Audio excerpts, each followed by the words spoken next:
Nick, what are we seeing on defense?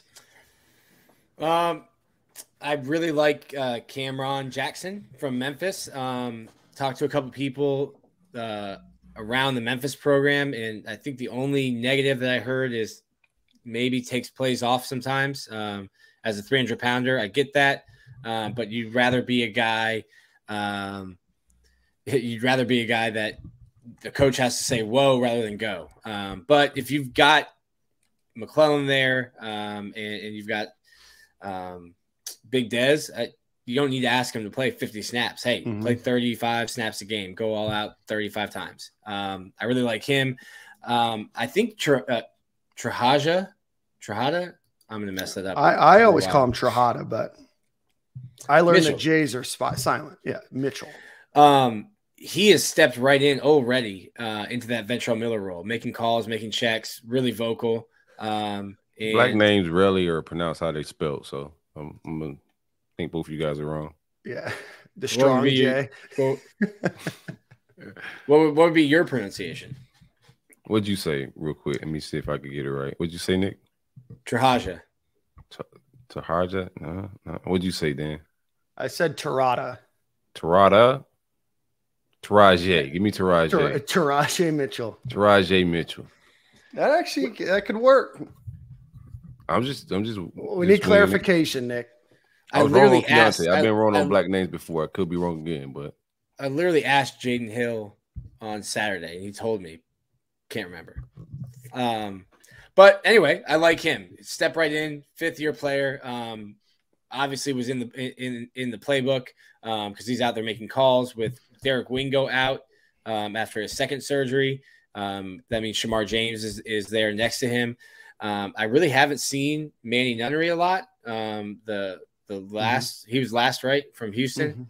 Hadn't seen him a lot or Deuce a lot. Like really, the ones right now, clear cut, are Shamar and Trahaja. Derek Wingo is out this spring as well. Yeah, Wingo had shoulder surgery right after the bowl game, and then foot surgery. So shout out to Derek Wingo. Derek Wingo, Ventrell got tossed out of the Vandy game in the second half. So Derek was going to have to start against FSU. Broke his foot on Monday in practice. And they were just like, he was like, I got to play 30 minutes. That's it, on a broken foot. So shout out to Derek Wingo. What are you hearing about Caleb Banks? I do see some videos. He had a good get off. What are you hearing about him in the trenches? The players, his teammates like him. I think I view him more as a project, a guy that you get a little bit of run this year, but you're projecting him to maybe be a starter next year. So I have an update. This is breaking news for Stadium and Gale. If you look at the Ohio State media guy, we have Taraja Mitchell. Nailed it. Breaking news. Nick got it. Nailed it. I got to hear from Taraja. I think he said Taraje. But I said oh, you did. Yeah, okay. So Caleb, I'm sorry, Nick, you were talking about Caleb Banks? Yeah, I think he's more of a project, a guy that that will probably make a bigger impact next year. When I'm looking inside, I think Tyreek Sapp is playing a lot of strong side defensive end. They've thrown Princely over to Jack. I think that's a great move for Princely, especially I think Princely's mind might be made up. Like he's ready to go to the NFL after his junior year, and you need a quarterback in the NFL. You need someone to protect your quarterback, and then you need someone to go hit the other guy's quarterback. If he can put up double-digit sacks at that Jack position, I think he can help himself a lot. Don't know if that's permanent though either. It might be just cross training. But I like Tyreek Sapp. I thought it was crazy last year. They had him play nose tackle at some point early on in the season. You just need to let him play defensive end, maybe tackle, but I think it's an all right line. I want to see Jamari Lyons, redshirt freshman. What did you do last year? How have you gotten better? I think the same thing with Jalen Humphreys. Now you're a redshirt junior. Can you? Is it like? Nah, I'm not going to curse. Poop or get off the pot. Like, what are you doing here? You've been here 4 years. Time to make an impact. And Dez, like, the weight, you got to get the weight under control.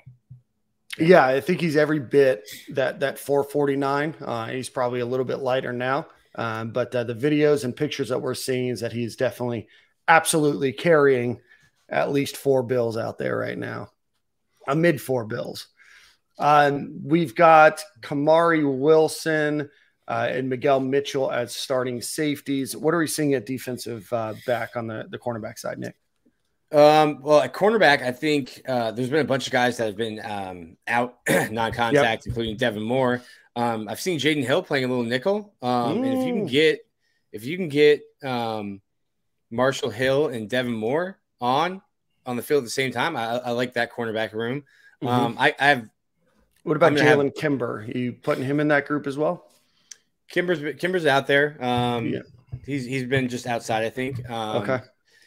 I forget his name. Perkins has been back and forth. So the safeties really work with the nickels, and the corners work on their off on their own. It's a little more together now since Corey Raymond has the whole room. But I'm gonna have questions about safety, and I like Kamari Wilson as a player. I like Miguel Mitchell. I think maybe even more. Shout out to Silk, was the first one on that. He was on that wave.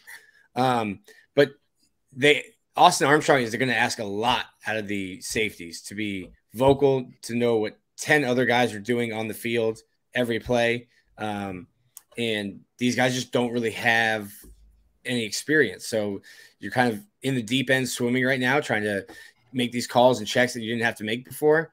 And I think it's such an important position for what the defense is going to be. So need to see some rapid improvement.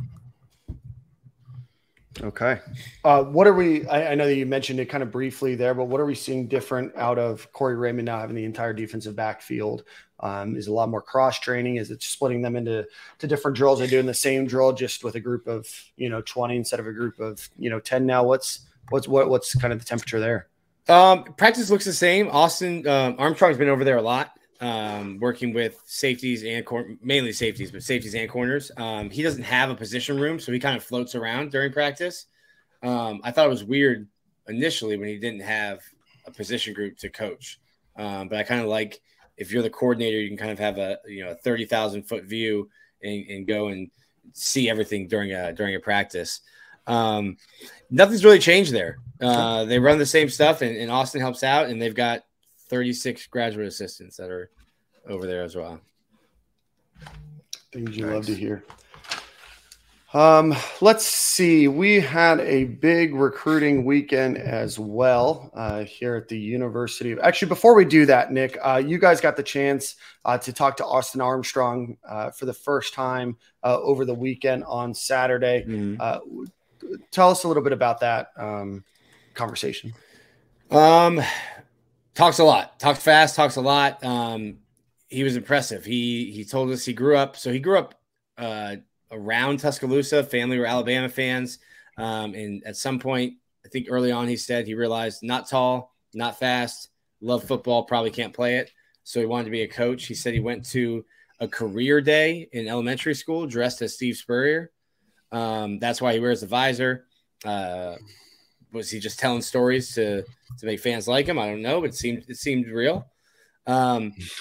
He went into like his coaching tree, and I think the reason why Billy was comfortable making this hire when he did is that he coached with Patrick Toney. He coached with I'm going to forget the guy's last name, Ron something, who was the defensive coordinator before Toney, or linebackers coach before Toney.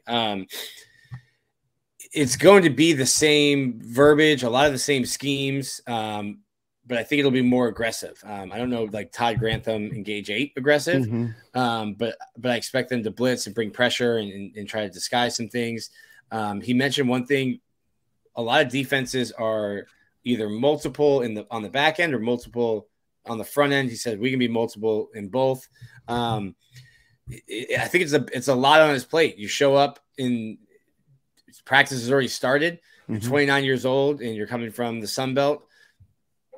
You're going to have some real deal offenses to figure out this season. But he won the press conference. He was impressive, really enthusiastic, and the players love him. Yeah, talked about Billy Napier. He was a quality control guy, or a GA with Billy Napier and his team.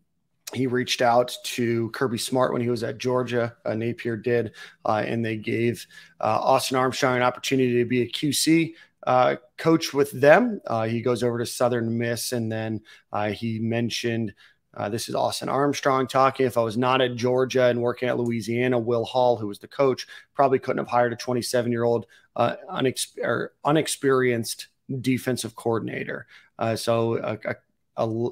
Sorry. A lot of it kind of trails back to him. Sorry, read multiple sentences all over the place. So obviously spoke highly of Billy Napier, talked a lot about aggressiveness, talked a lot about trying to work with the players that they have, not just try to shove a scheme in. Obviously had a lot of things to say that spoke very highly about the University of Florida and everything. So certainly excited to see his time, but at 29 years old, replaces 30-year-old Patrick Toney leading the Gators defense and the youngest SEC, and I believe the youngest coordinator in the Power 5